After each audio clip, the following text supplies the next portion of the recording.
Hello friends, আবারও চলে আসলাম আরেকটি নতুন ভিডিও নিয়ে। তো বন্ধুরা, এই ভিডিওর মাধ্যমে আমি আপনাদের দেখাবো কিভাবে শর্ট ভিডিও ভাইরাল করতে হয়। তো ফ্রেন্ডস, বর্তমানে ইউটিউবের জনপ্রিয় ভিডিও হচ্ছে শর্ট ভিডিও। যদি শর্ট ভিডিওর মাধ্যমে আপনার চ্যানেলে ভিউজ না আসে, তাহলে কিন্তু কোনোভাবেই আপনার চ্যানেলটি গ্রো করবে না। আর গ্রো না করলে কিন্তু আপনি যতই ভিডিও আপলোড করেন, আপনার চ্যানেল কিন্তু সাবস্ক্রাইবার বাড়বে না, ভিউজ আসবে না। তো বন্ধুরা, আজকে আমার এই ভিডিওর মাধ্যমে সম্পূর্ণ কিছু দেখানো হবে। আপনারা ধৈর্য সহকারে ভিডিওটি দেখতে থাকুন। তো ফ্রেন্ডস, সর্বপ্রথম আপনার প্লাস আইকনের চাপ দিবেন। এখান থেকে চাপ দেওয়ার পর আপনাদের ভিডিওটি সিলেক্ট করে নেবেন।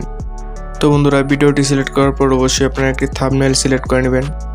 তো বন্ধুরা, দেখতেই পাচ্ছেন আমি আমার ভিডিওতে একটি থাম্বনেল সিলেক্ট করে দিয়েছি, যেটি থেকে দর্শকরা আকর্ষণ হয়ে আমার ভিডিওর মধ্যে টাচ করবে। তো বন্ধুরা, থাম্বনেল সিলেক্ট করা হয়ে গেলে এখান থেকে নেক্সট চাপ দিয়ে বেরিয়ে আসবেন। তারপর এখানে আপনার ভিডিও সম্পর্কে কিছু টাইটেল ও কিছু কিওয়ার্ড দিবেন। তো বন্ধুরা, কিওয়ার্ডগুলো কি দিবেন সেটা আমি বলে দিচ্ছি আপনাদের।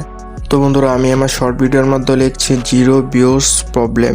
তো বন্ধুরা, আপনারাও যে রিলেটেড ভিডিও আপলোড করবেন সেই রিলেটেড কিছু টাইটেল এখানে দিয়ে দিবেন। তারপরে বন্ধুরা, এখানে কিওয়ার্ড দিবেন। 3টি কিওয়ার্ডের উপর বেশি দিবেন না।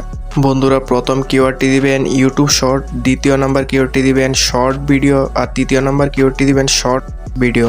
তো বন্ধুরা, এই 3টি কিওয়ার্ড দেওয়ার পর এখানে পাবলিক বলে যে অপশনটি আছে এটা এখানে আনলিস্টেড করে দিবেন। তারপর আপনার ভিডিওটিকে আপলোড দিয়ে দিবেন। তো ফ্রেন্ডস, আমার ভিডিওটি আপলোড হতে শুরু করেছে। তো বন্ধুরা, ভিডিওটি আপলোড হওয়ার পর আপনারা ওয়াইটি স্টুডিও নামে যে অ্যাপসটি আছে এটিতে চলে যাবেন। এটিতে যাওয়ার পর আপনার ভিডিওটি সিলেক্ট করে নেবেন। তো বন্ধুরা, ভিডিওটি সিলেক্ট করে নেওয়ার পর আপনার ভিডিও যে টাইটেলটি আছে এটি পুরোটি কপি করে আপনার ডেসক্রিপশন বক্সে এই টাইটেলটি নিয়ে দিয়ে দিবেন। তারপর ওখান থেকে আপনি কিছু কিওয়ার্ড সিলেক্ট করে আর আপনার ভিডিও সম্পর্কে কিছু লিখে তারপর এটিকে আপলোড দিয়ে দিবেন। তো বন্ধুরা, এই ছিল আজকের ভিডিও। তো বন্ধুরা, সবাই ভালো থাকবেন, পরবর্তী ভিডিওর জন্য অপেক্ষা করবেন।